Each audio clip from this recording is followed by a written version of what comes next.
Israeli Prime Minister Benjamin Netanyahu stated that his country will make its own decisions about how to defend itself.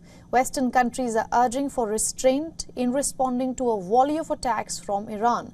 Reports suggest that Netanyahu axed pre-approved plans for immediate Iran reprisal after Biden's call.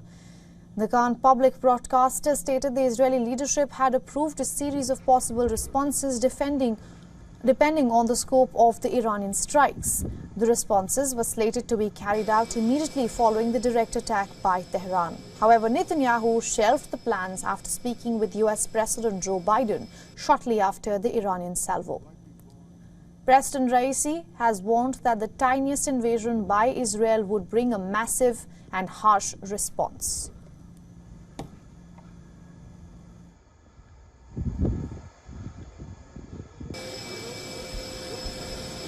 If the Zionist regime makes the slightest move to violate our territory and harm the national interests of the Islamic Republic, they must understand that they will face a severe and heavy response. Iran marked its National Army Day with a parade showcasing its weapons at a military base in Tehran, with heightened security around the venue, given the tense backdrop in the wake of Iran's retaliatory strikes against Israel. Stricter measures were put in place. Live broadcasting was restricted and camera crews were also limited. Iranian President Ibrahim Raisi and several high-ranking military officials were present and inspected the parade.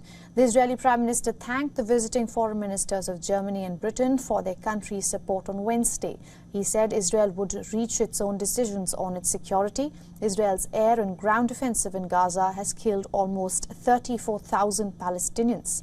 After Netanyahu, British Foreign Secretary David Cameron met with Palestinian Prime Minister Mohammed Mustafa in Ramallah.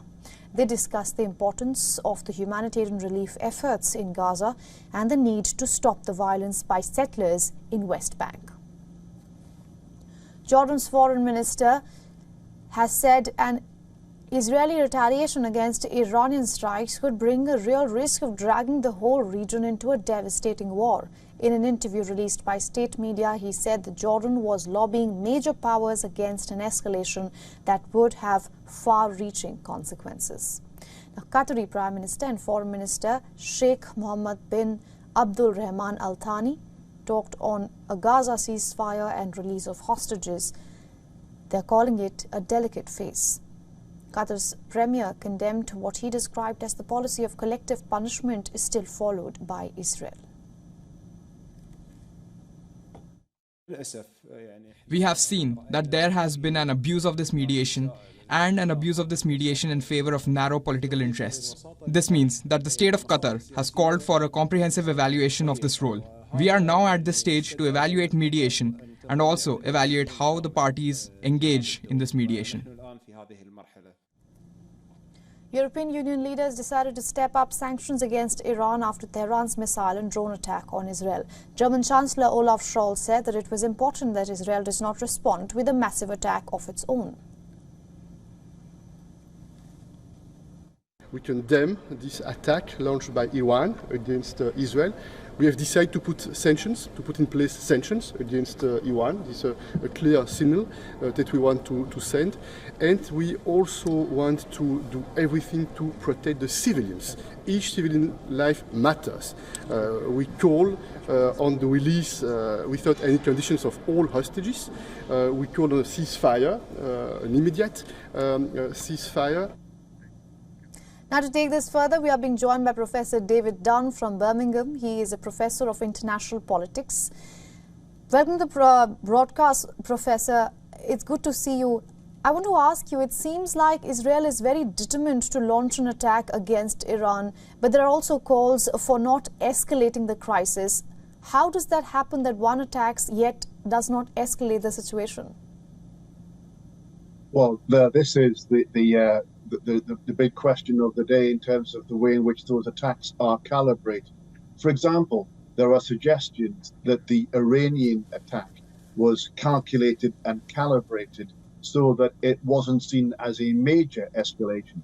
Some suggestions that actually Iran fired just enough missiles at Israel that it could be intercepted by its air defences and its ballistic missile defence systems. And the hope on the part of the West, so David Cameron and his German counterpart in Israel this week, is that Israel, if it does respond, and it seems likely that it will do so in a way that similarly doesn't necessarily prompt Iran to have to retaliate to that. So it could do it, for example, by not attacking Iran directly, even though Iran fired missiles at Israel.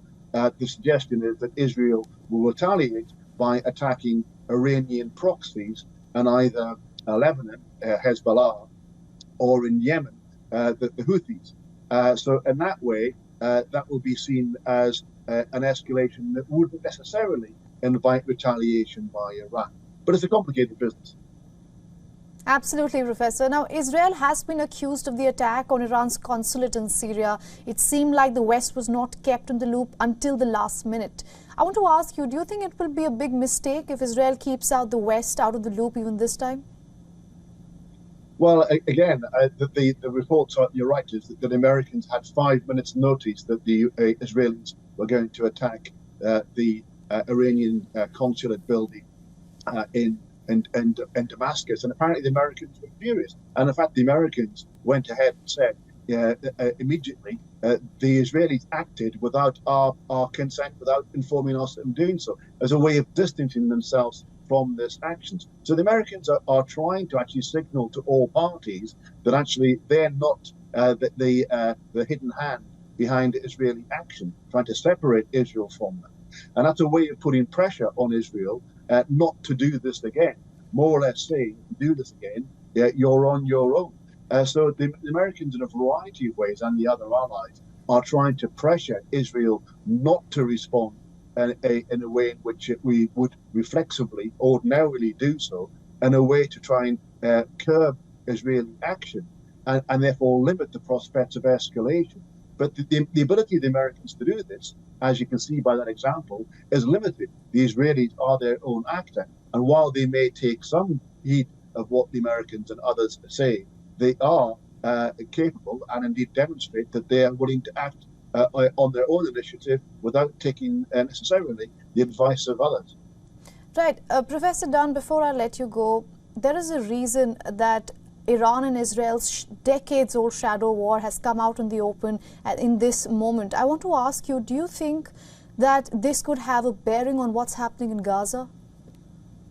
I think there is an aspect of this, and indeed the Iranian crossing the threshold of attacking Israel directly is not just about a response to the killing of its generals in the Damascus diplomatic compound. It was also a way of Iran signaling to Israel that if you escalate this war further, if you, for example, send in your forces into the south of Gaza in a way that leads to, again, tens of more Palestinian deaths, then we have the capacity to attack you directly for that. And indeed, we have the capacity to attack you more than we did last time round, because this was a limited strike by Iran. Iran has the capacity to inflict more damage on Israel than it did in this present attack. And whether they're serious or not, what they're doing is signaling to Israel that we have this capacity, we have now crossed that threshold of attacking you directly, and therefore think carefully about what your next moves are in Gaza. So absolutely, there's a huge number of signals being sent as part of this conflict. Absolutely, and that's why many experts like you have been calling Iran's attack not just strategic but also symbolic. Thank you so much for joining us here on WION and getting us all those insights, Professor. Always a pleasure. For all the latest news, download the WION app and subscribe to our YouTube channel.